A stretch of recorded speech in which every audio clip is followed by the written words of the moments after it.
ফুলকেতু গ্রামের প্রান্তে থাকা কমলাবাড়িতে বিউটি থাকে। রোজ সকালে স্নান করে কাঁচা জামা কাপড় পরে নিজের কেনা নৌকায় একা একা দাঁড় বেয়ে পাশের গ্রামের পোড়ো হনুমান মন্দিরে বিউটি পুজো দিতে যায়। নায়িকা হওয়ার মানত করে নূরজাহানপুরের ৩৫টা হনুমানকে নিয়ম করে প্রতিদিন ক্রিম কেকার বিস্কুট খাওয়ায় বিউটি। মন্দিরের হনুমানেরাও তাকে চিনে গেছে। তারপর প্রায় আধ ঘন্টা ধরে নির্জন মন্দিরের চারপাশে আর নৌকার ওপর নদীর মাঝখানে বিউটি নেচে গেয়ে হেসে কেঁদে বিভিন্ন ধরনের রিল বানিয়ে ফেসবুকে আপলোড করতে থাকে, এই আশায় যদি কোনো পরিচালকের চোখে পড়ে যায় সে। তারপর সেই পরিচালক হিন্দি সিনেমার নায়কের মতো এই নরক থেকে উদ্ধার করে তাকে যদি নায়িকা বানিয়ে দেয় কোনোদিন। ফুলকেতু গ্রামের এই কমলাবাড়িতেই বিউটির জন্ম। বিউটির মা সেখানে শরীর বেচতে বেচতে একদিন হার্ট ফেল করে মারা যায়। বিউটির তখন সবে 14 বছর বয়স। কমলাবাড়ির মালিক বিমলা মাসি মুখে পাউডার মাখিয়ে তার পরের দিনই তাকে বাকিদের সাথে কাস্টমারদের সামনে বসিয়ে দেয়। ভাগ্য ভালো ছিল, কোনো নিষ্ঠুর বুড়োর পাল্লায় পড়তে হয়নি তাকে প্রথম 7 দিন। নূরজাহানপুরের এক বড়লোক জলকর মালিকের 18 বছরের স্বর্গের দেবতার মতো দেখতে ভীষণই নরম স্বভাবের এক ছেলে তাকে টানা 1 সপ্তাহের জন্য কিনে নেয়। তার সাথেই এই বুলান নদীর জলে 7টা রাত সে বজরার ওপর কাটিয়েছিল। 8 দিনের মাথায় বিউটি ঘুম ভেঙে দেখে সেই রাজপুত্র হাতের শিরা কেটে তারই পাশে মরে পড়ে আছে। সেই রাজকুমারের মা মারা যাওয়ার পর তার বাবা নাকি আবার একটা বিয়ে করে এনেছিল, সেই বাবাকে জব্দ করবে বলে এত কিছু। বিউটি এখনো চোখ বন্ধ করলে সেই রাজপুত্রকে দেখতে পায়। তারপর কত কাল কেটে গেল। ওই ঘটনার পর কাস্টমাররা এক অজানা ভয়ে তার ঘরে কেউ আর আসতো না। কিন্তু বিমলা মাসি কোনোদিন তাকে তাড়িয়ে দেয়নি। দিনের পর দিন সে ঘর ভাড়া দিতে পারেনি, তবু তাকে সে দুবেলা ভাত মাছ খাইয়েছে। হঠাৎ একদিন যা হয় আর কি, মানুষ রাতারাতি সব ভুলে যায়, তেমনি সে অসুখী রাজকুমারের আত্মহত্যার গল্প সবাই ভুলে গেল। ধীরে ধীরে 1জন 2জন করে বাড়তে বাড়তে বিউটির কথা আশেপাশের আরও 7 গ্রামে ছড়িয়ে পড়ল।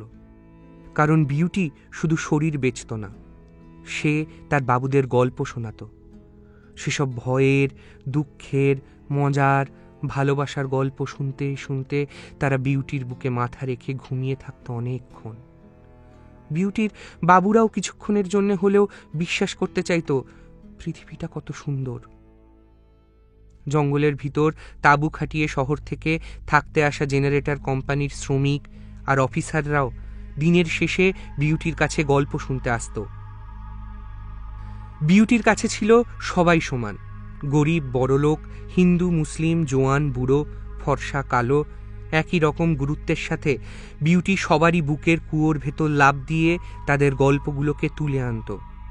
তারপর নামগুলো পাল্টে পাল্টে গল্পগুলোকে বাজার করে দিত। কেউ কিচ্ছুটি টের পেত না। নৌকা পাড়ে বেঁধে বিউটি যখন কমলাবাড়িতে ঢুকল, তখন দেখল সবাই দুপুরের খাওয়ার আয়োজনে ব্যস্ত। বিউটি নিজের ঘরে গিয়ে 2 মুঠো চাল ধুয়ে সবে স্টোভে চাপাবে, এমন সময় খবর এলো বিমলা মাসি তার ঘরে বিউটিকে এক্ষুনি ডাকছে। বিমলা মাসির ঘরে ঢুকে বিউটি দেখল সেখানে ডিটেকটিভ মনোময় তান্ত্রিক বসে, আর তার পায়ের কাছে 1000 মণ ওজন আর সর্বাঙ্গে বাতের ব্যথা নিয়ে বছর 60-এর বিমলা মাসি বারবার তার পায়ে চুমু খাচ্ছে। তার 2 চোখ ভরা জল। এই তান্ত্রিক, যাকে 1 ফোঁটাও তান্ত্রিকের মতো দেখতে না, সে নাকি দিব্যচক্ষে বিমলা মাসির ওপর রাগ করে পালিয়ে যাওয়া তার ছুঁচোর মতো দেখতে ছেলের ফোন নাম্বার বলে দিয়েছে। ছেলের সাথে মায়ের কথাও হয়েছে, সে ভালো আছে, সে কথা দিয়েছে সে তার মাকে খুব শিগগিরই দেখতে আসবে। সে এখন নাকি নেপালের কোনো হোটেলে রাঁধুনির কাজ করে।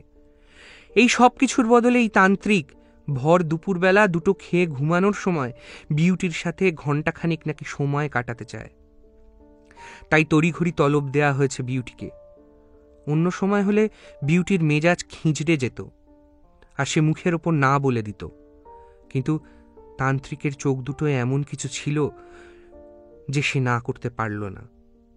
মনোময়কে ঘরে ঢুকিয়ে জামা কাপড় খুলতে খুলতে বিউটি তাকে জিজ্ঞেস করল, বাবা সন্ন্যাসী হয়েছেন, আবার কমলা বাড়িতে বিউটির কাছে হয়েছেন। আপনার গুণ নষ্ট হবে না বুঝি? আমি তো সন্ন্যাসী নই, গুরুর কাছ থেকে কিছু তন্ত্র শিক্ষা করেছি মাত্র। ও, আপনি তাহলে সাধু নন, শুধু তান্ত্রিক। তুমি একবার তোমার সেই মরে যাওয়া রাজকুমারের সাথে দেখা করবে? হঠাৎ যেন চারিদিক নিঝুম হয়ে গেল। বিউটির মাথা ঘুরতে লাগলো। সে বুঝতে পারল না সে সত্যি কি চায়। মরা মানুষের মতো নগ্ন দেহটাকে সে বিছানার ওপর চিৎ করিয়ে শুইয়ে দিল। বিউটি বুঝতে পারছে একটা ভালোবাসাহীন মানুষ তার কাছে একটু ভালোবাসা কিনতে এসেছে। বিউটি একবার চোখ তুলে মনোময়ের চোখের দিকে তাকালো। তার মনে হলো ব্রহ্মাণ্ডের যত মায়া ঈশ্বর এই তান্ত্রিকের চোখ দুটোয় ঢেলে দিয়েছেন। সে গল্প বলতে ভুলে গেল। মনামণ্ডলের ঘন ঘন নিঃশ্বাসে বিউটির ঘুম পেতে লাগলো। বিছানায় ফেলে রাখা হাত দুটো দিয়ে আস্তে করে বিউটি মনোময়ের বিশাল শরীরখানা জড়িয়ে ধরল। বিউটি বুঝতে পারছে এতকাল পর সে আবার ভালোবেসে ফেলেছে। উফ, নিজের জন্যে খুব কষ্ট হলো বিউটির। তার চোখের কানা দিয়ে গরম নোনা জল বের হয়ে এলো। ডিটেকটিভ মনোময় তান্ত্রিক শেষের অনেকটা সময় বিউটির ঠোঁটে ঠোঁট ডুবিয়ে রাখল। বাইরে যখন ধীরে ধীরে দুপুরবেলা বিকেল হয়ে যাচ্ছে, মনা চুপচাপ বিউটির বুকে মাথা রেখে কমলাবাড়ির গল্প শুনতে লাগলো। বিউটি বলে যেতে লাগলো, বিমলা মাসির মা ছিল সরলা, তার মা ছিল মালতী, আর তার মা ছিল কমলা। ইস্ট ইন্ডিয়া কোম্পানির এক সাহেব বাবু সেই কমলাকে ভালোবেসে এই কমলা রঙের কমলাকুটি তৈরি করে দেন। ক্রমে ক্রমে কমলাকুটি লোকমুখে হয়ে ওঠে কমলার বাড়ি, আর সেখান থেকে কমলাবাড়ি নামটা। সেই বাবু ছিল এক অত্যাচারী নীলকর সাহেব। দরিদ্র চাষিদের ওপর খুব অত্যাচার করত। কয়েকজন প্রজা সেই নিষ্ঠুর নীলকর সাহেবের হাত থেকে মুক্তি পাওয়ার জন্য এক রাতে সাহেব থাকাকালীন এই কমলাবাড়িতেই আগুন লাগিয়ে দিল। সবাই বেঁচে গেলেও সেই কমলা আর তার নিষ্ঠুর নীলকর সাহেব দুজনেই আগুনে জ্যান্ত পুড়ে মারা যায়। সবাই বলে ষড়যন্ত্রকারীদের মধ্যে থাকা এক অত্যাচারিত চাষির সাথে কমলার মেয়ে মালতীর প্রেম ছিল। আগুন লাগবার সময় সেই মালতী নাকি তার মায়ের ঘরের দরজায় বাইরে থেকে তালা দিয়ে দেয়। সেদিন থেকেই সেই কমলা আর নীলকর সাহেব এই সারা কমলা বাড়িতে ভূত হয়ে ঘুরে বেড়ায়। কিন্তু জানো, সেই ঘটনার পর যখন মালতী সে চাষিকে বিয়ে করতে চায়, সে মুখের উপর বলে দেয় সেই লোক নাকি আমাদের মতো নষ্ট মেয়েদের জন্যে তার সুখের বউ বাচ্চা সংসার ছাড়তে পারবে না। মনা একটা দীর্ঘ নিঃশ্বাস ফেলে। এবারে সোনা আর মোনার গল্পটা বলবে? বিউটি বিছানায় তরাক করে উঠে বসল।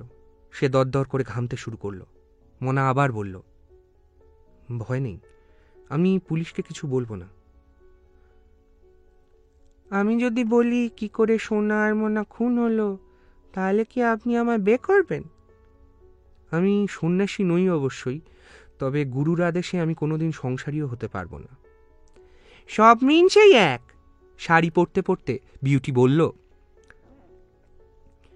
লোকমুখে যে শুনি আপনি নাকি গ্রামে এতকাল পরে ফিরেছেন বন্ধুর মৃত্যু তদন্ত করতে, সেটা তাহলে সত্যি?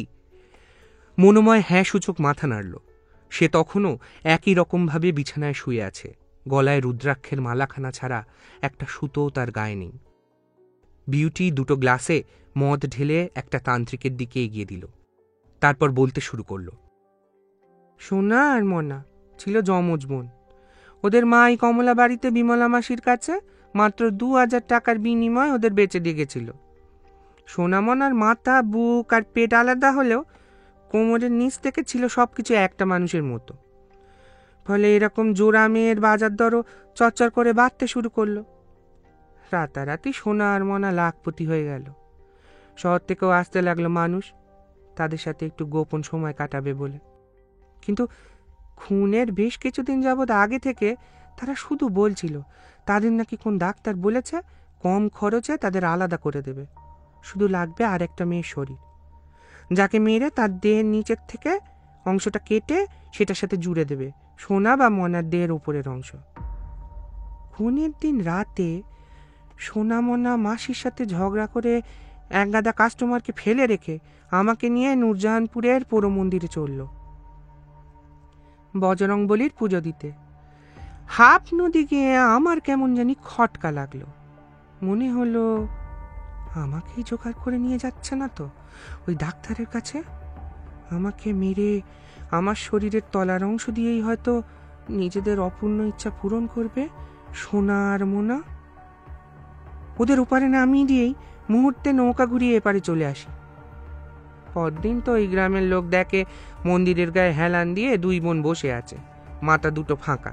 সেখানে ঘিলুর জায়গায় একজনের মাথায় দুটো হলুদ গোলাপ ফুল আর একজনের মাথায় 3টে হলুদ গোলাপ ফুল।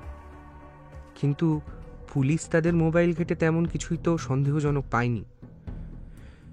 বিউটি বুঝতে পারল তান্ত্রিক কি বলতে চাইছে। সে হেসে উত্তর দিল, না গো না, তারা আমার পয়সা নষ্ট করছিল বলে। আমি তাদের এত কিছু করে খুন করবার মতো পাত্রী নই, বিশ্বাস করো। মনোময় কিছু বলল না। সে উঠে জামা কাপড় পরে কমলাবাড়ি ছেড়ে ফুলকেতু গ্রামের শ্মশানের দিকে পা বাড়ালো। আজ রাতে একটা মরা আসবে, সব সাধনায় লাগবে সেই টাটকা মরা দেহখানা। সূর্য নদীর ওই পাড়ে নূরজাহানপুরের সীমারেখার পিছনে ধীরে ধীরে ডুবে যাচ্ছে, আর পাখিরা সব হৈ হৈ করতে করতে ঘরে ফিরে আসছে।